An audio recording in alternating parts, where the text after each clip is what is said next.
నమస్కారం న్యూస్ 9 టీవీకి స్వాగతం. రక్షణ కల్పించే పోలీస్కే రక్షణ కరువైందా? ప్రాణాలు నిలపాల్సిన వైద్యులే ప్రాణాలు తీశారా? మామూలు కలుస్తారంటే సాయంత్రం కారైతే 2:05 అవుతుంది, అప్పుడు వచ్చి కలుస్తాను సార్. సరే అని ఫోన్ పెట్టేసి మళ్ళీ ఏం చెప్పలేదు, ఇట్లా చెప్పలేదు, నాకు ఏం చెప్పలేదు సార్. ఈ సమస్య కోసం ఈ సమస్య నాకు తెలియదు సార్. దేనికోసం వచ్చినా గిట్ట నాకు తెలియదు. నాకు 4 గంటలకు నేను డ్యూటీ అయిపోయే టైంలో 4 గంటలకు డ్యూటీకి ఉన్నప్పుడు నాకు ఫోన్ చేసి సార్. ఒకటే ఫోన్ చేసి ముగ్గురు చేసి నాకు ముగ్గురు చేసి ఏడున్నో తొందరరా అన్నారు సార్. తొందరరా అంటే పేరుకి చెప్పుకున్నారు అన్నారు. అది ఇట్లా మామూలుగా తమ్మునికి ఇట్లా ఎస్సీ లాగా ఉన్నది, హెల్త్ బాగాలేదు, తొందరరా అన్నారు. సరే అని చెప్పి రూమ్ పేరు రెడీ చేసుకొని నేను వచ్చేలోపు చైర్లు వేసేసి సార్, మొత్తం చైర్లు వేసి ఇవన్నీ చైర్ మీద దుక్కి ఇట్లా వస్తుంటే కన్నయ్య వచ్చి తమ్ముడు అయిపోయాడా చెప్పి సార్, తమ్ముడు అయిపోయాడా చెప్పిస్తారు, తమ్ముడు అయిపోయాడా చెప్పి సార్. లోపలికి పోయేసరికి తోరుకన్నా ఆపిరు సార్, లోపలికి పోనీలేదు నన్ను.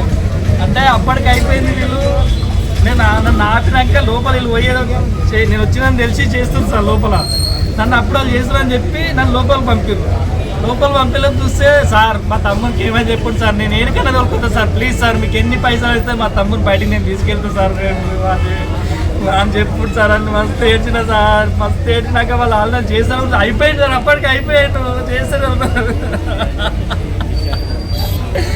వాళ్ళు. అసలు నరకాల్సిన సార్ వాళ్ళు డాక్టర్లు సార్, కింద చేస్తారా సార్. దేవుడు తీసుకోలేదు సార్, వీళ్ళే చేసిరు సార్, ఏదో చేసిరు సార్. నేను ఏడ్చినాక కింద కూర్చున్నా సార్. నేను ఏడ్చుకుంటే కూర్చున్నా. నేను కూర్చున్నాక గిట్ట నన్ను డాక్టర్ సారు గవర్నమెంట్ హాస్పిటల్ తీసుకోమన్నాడు సార్. నన్ను గవర్నమెంట్ హాస్పిటల్ సార్, నేను గవర్నమెంట్ హాస్పిటల్ ఇప్పుడు ఏం తీసుకోను సార్, మా ఊరికి ఎట్లు చెప్తే బయట హాస్పిటల్ పెద్ద హాస్పిటల్ తీసుకోను సార్, ఈ పైసలు ఇందని ఇచ్చేస్తాను సార్, తీసుకోపోతాం సార్ అన్న సార్. అంటే అది డ్రామా సార్, అది అట్లా ఓన్లీ ఇట్లా తీసుకోవాలన్నారు. వీళ్ళకి పోవాలి, నేను వద్దని చెప్పిన సార్. అయిపోయింది అప్పుడే నేను ఏం లేదు సార్, అయిపోయింది సార్.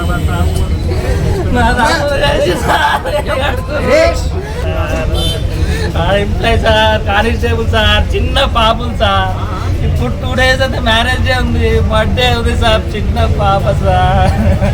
లాస్ట్ టైం నేను తిరుపతి పోయినప్పుడు నేనే టికెట్ మావాడిని బుక్ చేసి ముగ్గురు పోయింది సార్. నేనే దగ్గరుండి ఎక్కించాను సార్, నేనే ఎక్కించాను. అదే లాస్ట్ మావాడిని. మళ్ళీ ఇప్పుడు మావాడిని బెడ్ మీద చూసాను సార్. ఇక్కడ ఏమైందంటే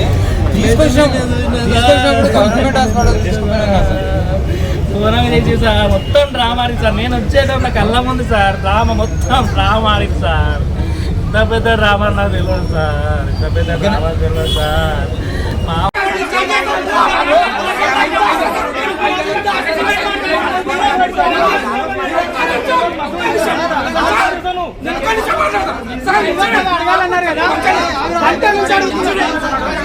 ఇన్సిడెంట్ అయ్యాను సార్. ఎన్ని గంటలు అయితే 2 గంటలకైతే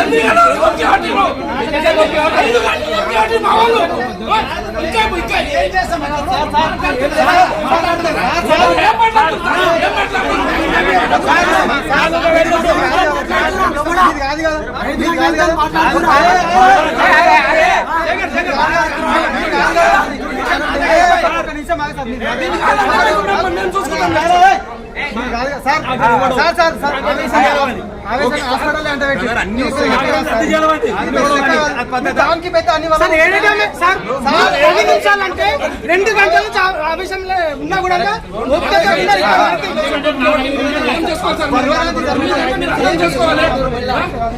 2 గంటలకైతే 8 గంటల వరకు ఓకే.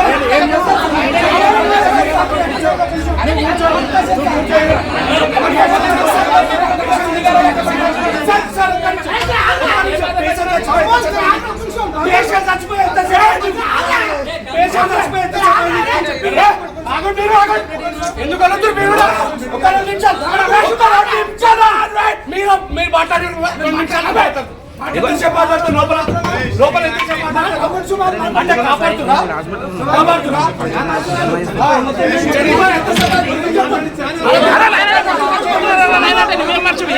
వికారాబాద్ ని ఉలిక్కి పడేలా చేసిన ఓ సంచలన ఘటన ఇప్పుడు రాష్ట్ర వ్యాప్తంగా కలకలం రేపుతుంది.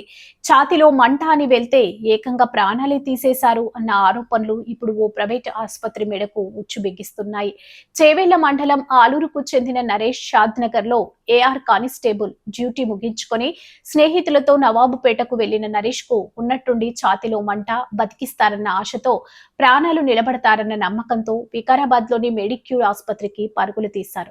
కానీ అక్కడే జరిగింది అసలు ఘోరం. ట్రీట్మెంట్ చేశాం, అంతా బాగుంది, ఇంటికి వెళ్లిపోవచ్చు అంటూ వైద్యులు హడావిడిగా డిశ్చార్జ్ చేశారు. కానీ ఆసుపత్రి గడప దాటక ముందే ఆ కానిస్టేబుల్ కుప్పకూలాడు. గాల్లో ప్రాణాలు కలిసిపోయాయి. ఇక్కడే అసలు ప్రశ్నలు తలెత్తుతున్నాయి. అసలు లోపల వైద్యులు ట్రీట్మెంట్ చేశారా లేక ప్రయోగం చేశారా? పేషెంట్ పరిస్థితి విషమంగా ఉంటే ఎందుకు డిశ్చార్జ్ చేశారు?